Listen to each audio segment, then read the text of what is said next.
Padres pregame thoughts. Padres and the Angels series finale later today at Petco. 5:40 is the first pitch. A little bit earlier, not 6:40. Pushed it up. Angels, they got to get out of town after today. So Shohei Ohtani was on the mound for the Angels yesterday. Today it's going to be Patrick Sandoval. He stunk his last outing. I think gave up 7 runs, and that's the opposite of how Seth Lugo pitched in his last time out against the Cincinnati Reds last weekend. He pitched really well. So we'll see if that pattern continues. Hopefully that continues. That means the Padres score a bunch of runs and Seth Lugo pitches really well and then can hand it off to the bullpen, where the bullpen can have, maybe 3 relievers only have to pitch. If they can get 7 innings out of Lugo, that would be amazing, but I think that's putting our expectations up a little bit high. Underdog Fantasy isn't sure that he's going to get through 6 innings today. They have a new feature, at least this is the first time I've seen it, 17.5 outs. So not pitches or strikeouts, they have that in there, but outs as an option. So I'm going to go higher on the 17.5 outs. They don't think that he can get through 6 innings. I think he can today. I think, this Angels lineup, obviously no Rendon. He's going to be on the 10-day IL. Mike Trout, obviously already on the IL. And Shohei Ohtani, don't know yet if he's in the lineup. Maybe he is going to be in the lineup. Like it was just the blister that he was dealing with, and that affects pitching. Don't know how much it affects him at the plate, so we'll see about that. Padres had their lineup out earlier today than the Angels did.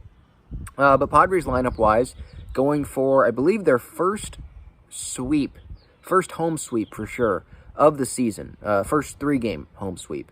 And it might be tough with Sandoval on the mound, but obviously last time out did not pitch very well. And lineup-wise today, Ha-Seong Kim, he's leading off. He's playing shortstop. I like the way that Bob Melvin is doing this. It's mostly the same guys in the lineup. Like, he knows these are the guys that are going to have to get the job done at some point if they want to get where they want to be.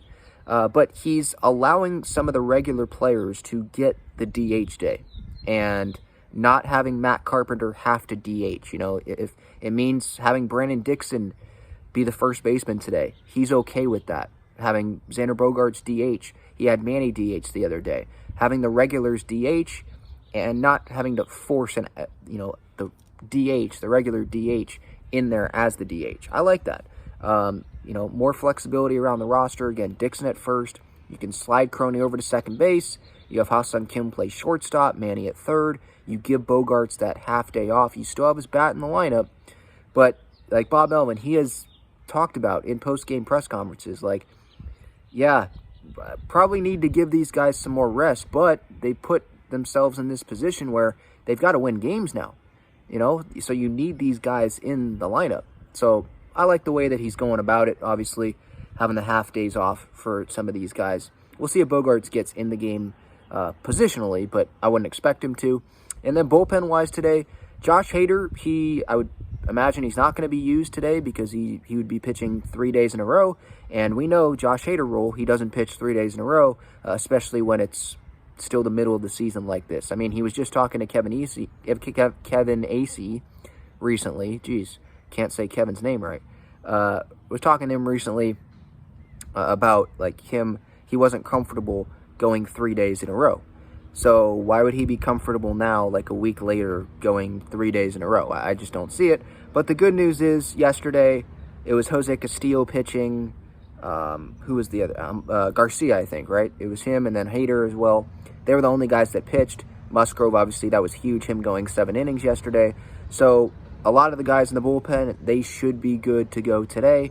A fresh bullpen. If you look on my bullpen chart at Talking Friars on Instagram and Twitter, you will see that it's a pretty fresh bullpen. Obviously, no Hader, but I know the bullpen, it's really struggled. I saw in Kevin Acee's newsletter this morning, going back to Kevin, this is the first time in franchise history, 9 straight games, that the bullpen has allowed 3 runs in 9 straight. So, yeah, it's not in a good place. They are wishing that the All-Star break was already here. They need some rest. But at least it's fresh going into today. But even if it is fresh, like Bob Melvin, he's kind of just throwing something at the wall and seeing if it sticks, because Nick Martinez, he hasn't been that great as of late. The Luis Garcia situation. You don't have Steven Wilson. You don't have Robert Suarez. Who are they going to be going to here? Tim Hill kind of looks lost a little bit. So you're just trying to find, okay, who is the right guy? Or you're trying to find who the right guy is, but you don't know who that is. And so you're just hoping that, yeah, tonight they can find that combination of 3 guys that end up being the right guy tonight. Good news is the Angels lineup is not as strong as it was to start the series because there's been some injuries. Obviously not good news about the injuries, but it's good for the Padres, I guess. But you never want those injuries to happen, obviously, just as a baseball fan. And even as a Padres fan, you want to beat the Angels at full strength. But you can't deny it. It should be easier for the bullpen to navigate this Angels lineup. We'll see if Ohtani's in there. Post-game reaction after the game. And also, when I get home from the Padres game, I'll have a live show. So feel free to join then as well.